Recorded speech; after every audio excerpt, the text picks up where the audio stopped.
Magandang hapon mga idol. Ngayon po mayroon po tayong tutugunan. Tungkol po ito sa nag-viral po dito sa social media. Ang files na tawagin ay si Epstein. Kung saan may mga connection po daw ito dito sa ating bansa. At isa po ang ating bansa ngayon ang pinapangalanan po. Kaya marami po ngayon ang nagpaabot sa atin. Gusto po daw nilang itatanong sa ating kaibigan kung mayroon po bang nalalaman. Naalala ba ninyo mga idol? Mayroon po sinabi sa kaibigan no hinulaan na mayroon po mga kilalang tao na makapangyarihan na may haharapin na malaking problema. Ngayon, kung totoo man po ito mga idol na mayroon pong connection si Epstein po dito, lalo na yung mga missing ng mga bata, kung totoo man itong lumabas na dinala sa island kung saan po nakalagay ang pulo dito sa ating bansa, dito ninyo malalaman ngayon mga idol. Ipinapaliwanag ko ito para maintindihan po ninyo kung bakit tayo ay nakitugon sa mga nila request. Kaibigan ninyo, pwede po bang makuha natin ang side mo sa mga impormasyon na ipinapaabot sa atin?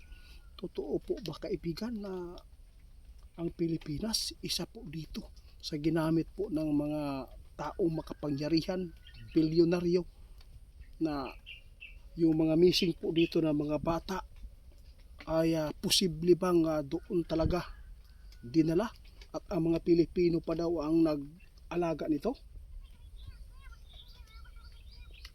Oo nga, ang taas na nga yung ko kasi po kinikilabutan ako.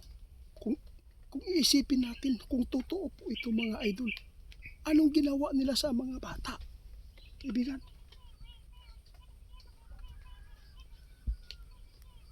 nako, ingon si kaibigan mga idol, ito po ang sabi ko noon na mayroon pong magbabiral at mayroon pong mga kilalang tao na mai-involve.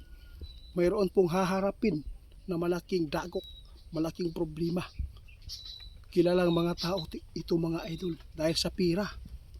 Alam po ninyo idol, sabi ng ating kaibigan itiit, alam natin unti-unti nang mabubuksan ang lahat kung sino talaga ang mga taong sakim sa pira at kung sino ang tao na makapangyarihan na nungkulan dito sa atin na mai-involve dito. Magtago na kayo dahil po sinabi ng ating kaibigan, alam kong nanginginig na po sila ngayon mga idol. Oo nga, totoo po yan. Guys, sabi ng ating kaibigan hindi nyo marinig kasi may mga sasakyan. Sabi ng ating kaibigan itiit, ang iparating ko lang, maraming mai-involve dito. Marami daw ang mai-involve dito mga idol. Hindi maganda ang nakita ng ating kaibigan ngayon. Alam po ni kaibigan ngayon mga idol, yung kung mabuksan na lahat ang mga sikreto ng mga files na iniwan ni Epstein, doon po ninyo malalaman guys kung ano ang kanilang ginagawa na karumal-dumal. Kapwa nating Pilipino, di ba? Naalala ba ninyo? Ang kapwa nating Pilipino, yun po ang papatay sa atin. Yun po ang sinabi ng ating kaibigan. Kaya kahit sabihin man ninyo, sumasabay daw ako sa social media kung anong viral, hindi ako sumabay mga idol. Ipinapaabot na po ito ng ating mga kaibigan. Nasa inyo na lang kung maniniwala kayo. Ngayon po, itatanong natin kay kaibigan kung sino po ang mai-involve dito. Kaibigan, may mai-involve po ba dito? Na mga kilala dito sa nanungkulan ba dito sa aming bansa?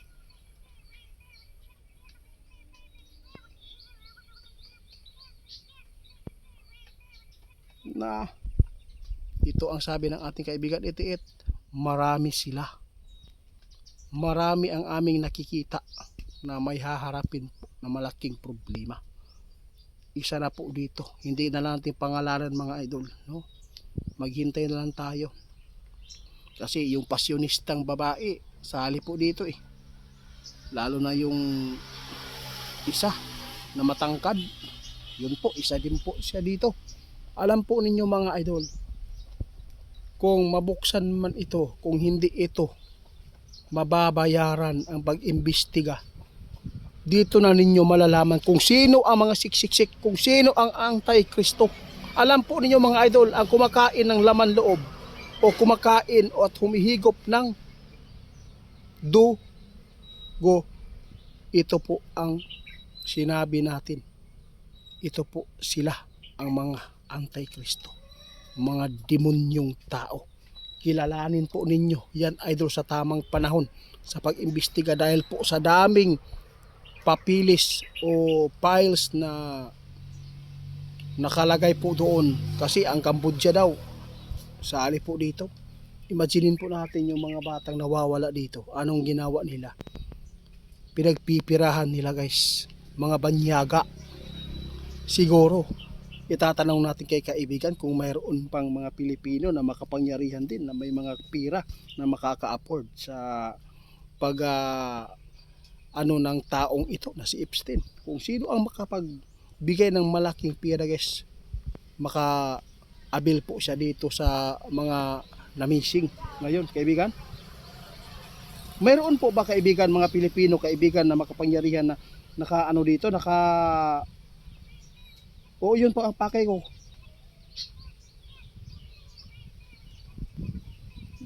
Na guys, sinabi ng ating kaibigan, hindi alam ng lahat. Mayroon daw Pilipino na mayamang tao na nakinabang dito, no? Naagyapon daay, nitira po daay siya ani mga idol. Abangan na lang po natin idol ang mga nakakabahalang karumal-dumal na ginagawa ng mga Pilipino natin para lang sila kumita. Alam po ninyo, ang vaccine, isa po dito sa ginawa nila para ang mga tao ay maraming, kayo na lang bahala idol, kasi yung mga vaccine na yan, ito lang masabi ko, lason yan. Pwedeng sumira sa loob ng katawan ninyo. Pwede yan magkumpul-kumpul dyan. Pwede yan titigas yung mga dugo pagdating sa expiration. Pasalamat tayo kung mayroon pang makatulong sa atin na maagapan yan. Kaya salamat po. Walang imposible mga idol. Manalangin tayong lahat. Ngayon mga idol, kung totoo man po itong nangyayari ngayon dito sa Pilipinas, na isa pala tayo dito na pinagkakaisahan ng mga demonyong mga Pilipino na kumain po ng sarili nating mga kababayan para lang kumita sila. Mga demonyo sila mga idol. Dito ninyo malalaman kung sino mga taong ito. Mag-ingat po tayo mga idol sa pipiliin po natin sa susunod, na kayo na po bahala. Ito parang naaawa po ako na mag-imagine ba, ang daming nawala po dito sa atin.